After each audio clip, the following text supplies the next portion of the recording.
Alright, today we are going to learn how to store values. So first we have found the intersections, and what you need to do is you need to go back to the main menu and press which value you want, X or Y. So we'll do X because we need that for the next problem. So you press X, then you press the store button, and then you press alpha and then whatever letter you want to represent that number.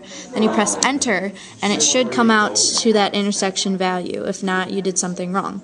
Then you go back to the main graph, and to find the other point, you find that intersection. Once you find that intersection, you go back to the main menu and you put X store, and then you do a different letter, and that should give you a different number, but in this case it isn't because I switched the intersection. Okay, so good job. That's how you do it.